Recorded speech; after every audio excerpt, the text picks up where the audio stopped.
Eh, y como son las cosas de Venezuela, Maduro cumpleaños. Y entonces está celebrando con el combo de Puerto Rico. Imagínense cuánto cuesta eso. Bien, nosotros vamos a establecer un contacto con Triple P, Pedro Pablo Peñalosa. Bueno, Triple, ¿dónde estamos ubicados? Buenas noches y gracias por atender a la llamada.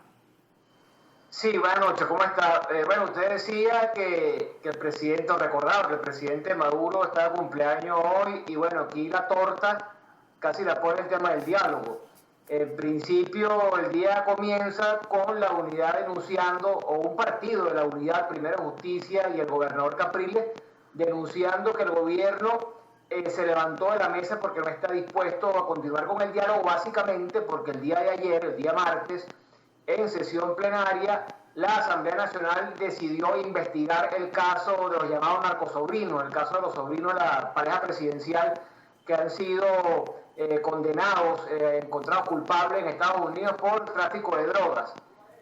Bueno, a partir de allí se ha generado toda una cantidad de comentarios que al final, ya en la tarde, luego de haber recibido al expresidente Zapatero, el presidente Maduro confirma que el gobierno continúa en el diálogo y además, quizá lo más importante, más allá de decir que continúa en el diálogo, es que garantiza o da su palabra de que piensa cumplir con los compromisos que ha asumido en el marco de este diálogo. Yo le diría que en realidad nadie, ni el gobierno, ni la oposición, ni los mediadores, se van a parar de ese diálogo, por lo menos en este momento. No, es que yo creo que es muy difícil pararse, vamos a ser realistas, es muy difícil levantarse, retirarse de la mesa. Para todos, para la oposición es muy complicado, pero tampoco es más fácil para el gobierno y para los mismos mediadores que están allí, pero bueno, dando su esfuerzo y de alguna manera también exponiendo su nombre, sobre todo en el caso de los expresidentes, ¿no? Y creo que la jugada positiva o correcta de la unidad es que de alguna manera pone la presión del lado del chavismo, porque ¿cómo puede explicar el gobierno al país, a la comunidad internacional, que porque la Asamblea cumple su función de abrir una investigación y debatir el caso de dos personas vinculadas a la pareja presidencial que han sido procesados en Estados Unidos por narcotráfico, cómo tú puedes dar ese argumento para pararte de una mesa donde está presente el Vaticano como acompañante de ese diálogo? Ahora, Triple, perdóname, pero es que en lo poco que se pudo ver ayer, salieron nombres como Cilia Flores, Diosdado Cabello, el Pollo Carvajal, y la cosa se fue calentando en la Asamblea. Lo que todo el mundo habla sotoboche tuvo un efecto multiplicador por la Asamblea Nacional. Es que eso iba, o sea, la Asamblea obviamente le toca las narices al gobierno, es su función, o sea, para eso está allí el Parlamento, está dentro de sus competencias. Obviamente al gobierno no le gusta, porque no solamente, usted dice, no es el caso de estos dos jóvenes, el sobrino de la primera dama, Cilia Flores, sino toda la lista que se saca allí de personas que han estado de alguna manera, si no involucradas, sí señaladas de estar vinculadas con el narcotráfico. Usted habla de Diosdado Cabello, Tarek El Aizami, Hugo Carvajal, entre otros, y bueno, otros escándalos, caso Walid Macker, que también pues salpicó al gobierno venezolano. Ahora, Triple, llegó Tomás Shannon a Venezuela también, ¿no? Sí. O sea, la gata se subió al tejado. Claro, por eso le decía que para nadie es cómodo o para ninguno de los actores es fácil pararse de esa mesa, pero creo que la oposición, que en estos días ha sido muy cuestionada porque no ha alcanzado, no tiene resultado, conquista que mostrarle a sus simpatizantes, y eso le genera, por supuesto, un gran costo y una pérdida de credibilidad, de alguna manera mueve ficha y mete presión. O sea, bueno, que sea el gobierno el que diga por qué no está cumpliendo con sus compromisos, si se levanta una mesa simplemente porque se ha ventilado un caso que es un escándalo que en realidad, pues bueno, debe ser investigado por el Parlamento, como el caso de los llamados narcosobrinos. Por eso digo que de alguna manera mueve pies y le dice al gobierno, bueno, yo oposición, que he estado tragándome todo este tema, el cuestionamiento, la crítica, que me acusan de que me vendí, que me acusan de que estoy entregado, de que no gano nada. Bueno, yo ahora te meto la presión a ti y te digo, cumple con tu palabra, y te lo digo no solamente ante el país, sino que a los mediadores. Aprovecho que viene Shannon, aprovecho Zapatero y digo, bueno, gobierno da algo para que esto tenga viabilidad de diálogo y que sea creíble, porque si no, obviamente es una pérdida de tiempo para la oposición, para el país, mientras el gobierno sigue avanzando. Pedro Pablo, has mencionado que la unidad está obligada a redefinir su proyecto político y también has mencionado que hay unos enemigos externos. ¿Cuáles son los más importantes de esos 10 puñales que tú has mencionado de pronto con los que se puede encontrar la unidad para pues, hacer este proyecto posible? No, la unidad, lo que hay que llamar la atención es que en este momento debe redefinirse por completo. Es decir, tú has estado todo el año con una bandera, que es la bandera del revocatorio, esa bandera cayó.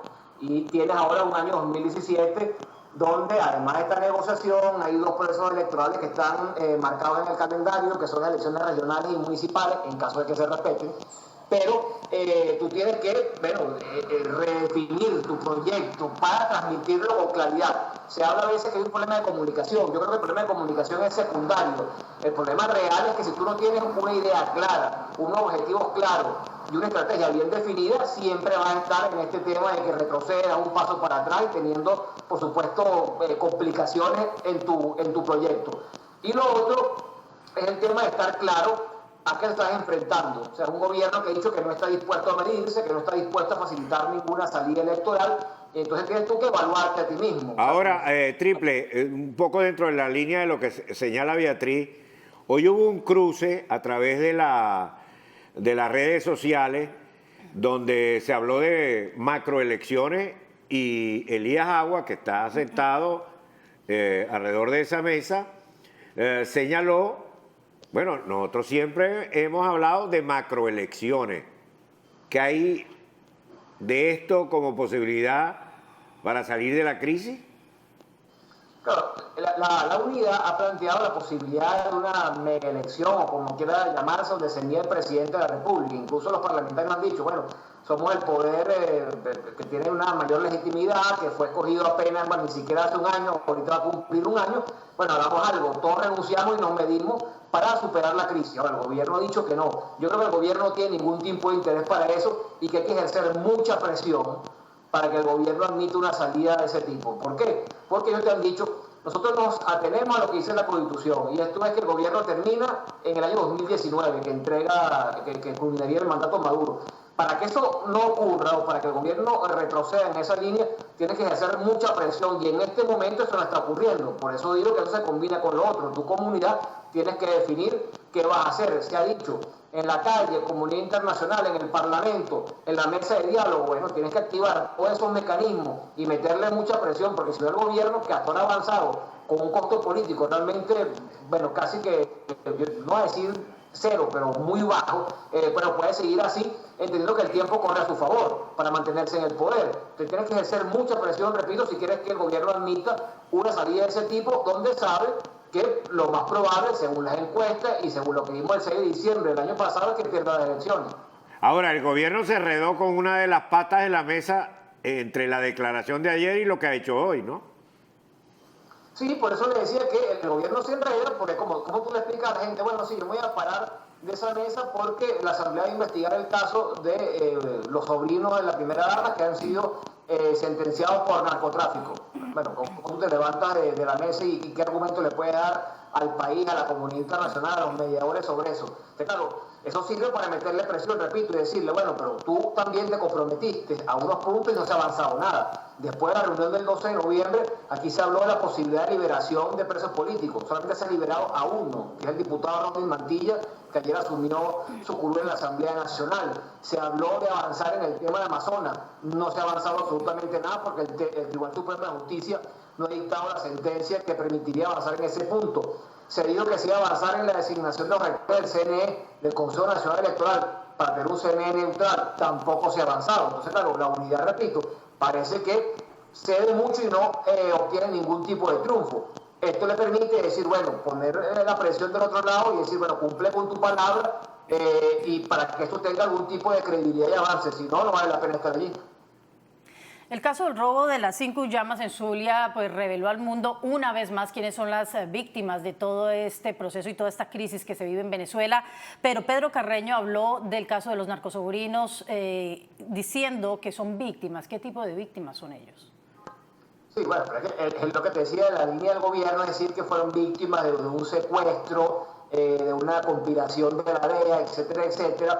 Pero lo cierto es que incluso el mismo gobierno ha evitado meterse de lleno en eso. Salen algunas declaraciones, pero muy tímidas. Ni ha salido en defensa de estos sobrinos de la primera dama. Ahora, lo que tú señalas del detenido por Auyama, bueno, yo te digo una cosa que yo me imagino que eso habrá generado algún tipo de reprimenda, de medida dentro de la Guardia Nacional en el estado Zulia, porque eso, si me permite, bueno, es una tontería gigantesca de tener una persona, así tú ves la imagen, con este joven de espalda, con 5 llamas, muy pequeñas además, y 2 soldados a su lado cargando unos fusiles más grandes que ellos. Pero bueno, te da la sensación de la locura que se está viviendo. Pero claro, el tema es ese, ¿quiénes son las víctimas? No, si este muchacho que se robó 5 llamas, o estos pobres jóvenes que detuvieron en Estados Unidos y que están acusando de pretender traficar 800 kilos de cocaína.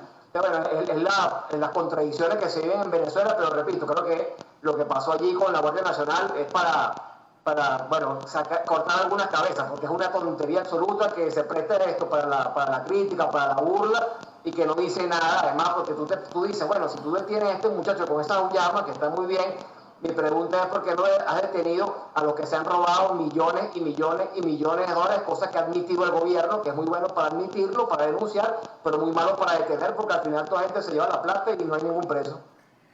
Triple, vamos a hacer una breve pausa. Al regreso me gustaría que habláramos el pegalotodo este que tiene el gobierno, el Tribunal Supremo de Justicia. Me gustaría que habláramos y las implicaciones políticas o eso de que se está hablando que sale la presidenta y que viene Michael Moreno como presidente del tribunal. Me gustaría que habláramos un poco dentro de ese contexto. Breve pausa y seguimos con Triple P, Pedro Pablo Peñalosa.